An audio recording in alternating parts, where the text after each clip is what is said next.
I'm going to be very clear about something, even if it makes people uncomfortable. When a man looks at a woman, his perception does not start with morality or polite discourse. It starts with the body, and yes, that includes her chest. Not because of perversion, not because of immaturity, but because the male brain is biologically wired to react to very specific signals. Pretending this doesn't exist is lying to yourself. Women know this very well. What they test is not whether you look.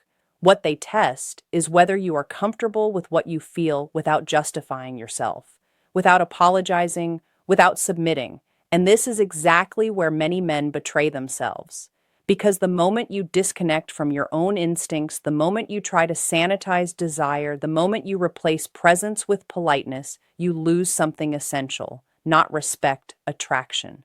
Here is the uncomfortable truth. Most men try to make women desire them through logic, effort, music, and total availability. And that is precisely why it fails. They believe that if they are kind enough, attentive enough, emotionally available enough, women will eventually feel something. They believe that desire is a reward for correct behavior. It is not. Desire does not work like a contract. It does not emerge from explanation. It does not grow because you did everything right. Desire bypasses logic entirely. It goes straight to the nervous system.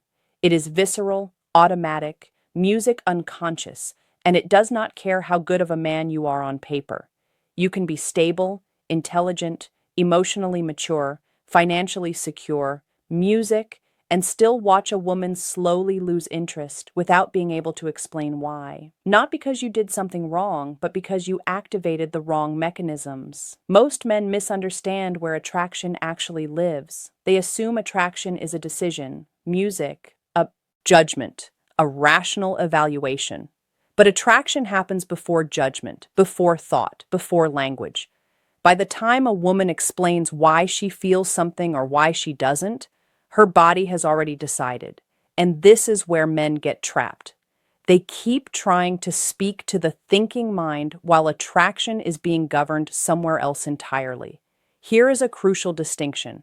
Respect and desire are not the same thing. You can earn respect through consistency, reliability, and moral alignment. But desire does not respond to those variables in the early stages. Desire responds to tension, to polarity, to contrast. And when those elements are missing, attraction never fully ignites. This is why so many men end up confused. They do everything they were taught to do.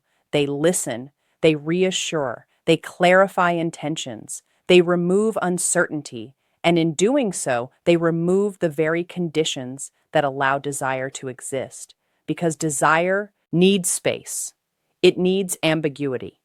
It needs the possibility of loss. When everything is known, secure, predictable, and explained, the nervous system relaxes, and relaxed systems do not crave. Let's talk about availability.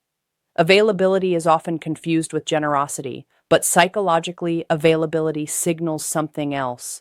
When you are always reachable, always ready, always adjusting your schedule, always prioritizing her time over yours, you are not signaling devotion. You are signaling low scarcity. And the human brain, male or female, assigns value based on scarcity. This is not a social construct. This is neurological. What is rare is valuable. What is abundant is taken for granted. When your attention is unlimited, it loses weight. Not consciously, subconsciously. Her rational mind may appreciate you. Her body disengages because desire is not appreciation, it is activation. Another uncomfortable truth. Predictability is comforting, but comfort is not arousing, at least not at the beginning. Early attraction feeds on stimulation, not safety. When every interaction with you follows the same emotional rhythm, the nervous system stops responding. You become emotionally flat, not offensive, not unpleasant, just neutral. And neutrality is deadly for attraction. This is where many men misunderstand masculinity. They believe being safe is the goal, but safety without tension is invisible. Masculinity at its core is not aggression or dominance. It is grounded music presence, the ability to stand in your impulses without collapsing into guilt or overcompensation, the ability to feel desire without apologizing for it, the ability to be interested without chasing. This is why that initial point about looking matters so much. When a man notices a woman's body and immediately suppresses himself or floods the interaction with politeness to compensate, he signals internal conflict.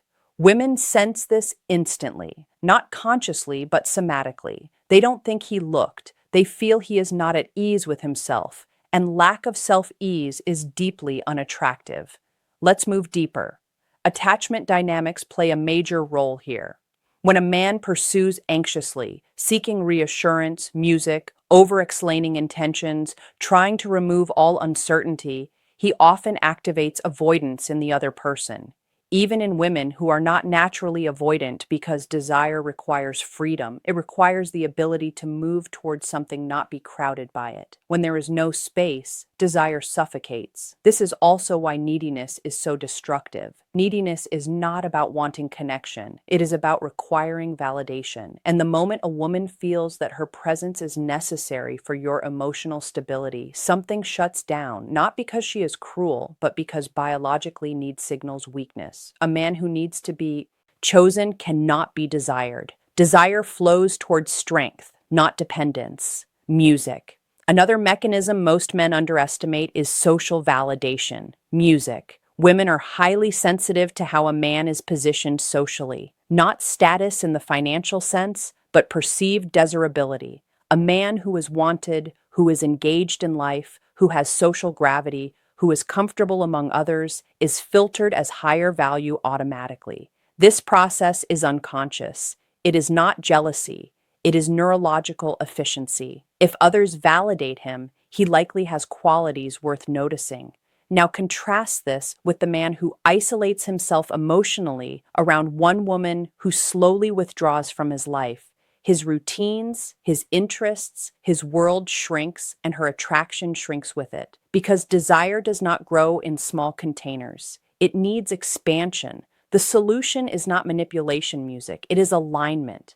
There is a massive difference between pretending to be busy and actually having a life, between delaying replies artificially and responding when you genuinely have time, between acting indifferent and being internally centered. Women detect the difference instantly. Authenticity matters, not moral authenticity, energetic authenticity. Here is what genuine masculine alignment looks like in practice. You do not abandon your plans to accommodate last-minute changes, not to punish music, but because your time matters. You do not overx because your attention is not surplus. You express interest clearly. Music without begging. I'd like to see you again, not tell me when you're free. I'll adjust. You are comfortable with pauses. Silence does not threaten you. You lead interactions rather than interviewing. You can tease lightly without fear. You can disagree without tension. Sometimes you end conversations first, not as a tactic, but because you have somewhere to go. Each of these behaviors communicates the same thing. This man is self-contained, and self-containment is magnetic. Now let's dismantle one last illusion. Many men believe that if they just explain themselves better, attraction will appear. But attraction does not need explanation. It needs embodiment. You cannot talk your way into desire. You can only position yourself in a way that allows it to emerge. Let's summarize this clearly. Desire is not negotiated. It is triggered. It does not respond to moral effort. It responds to psychological signals, scarcity, contrast, presence, self-possession, social gravity. None of this requires manipulation. It requires honesty with yourself first.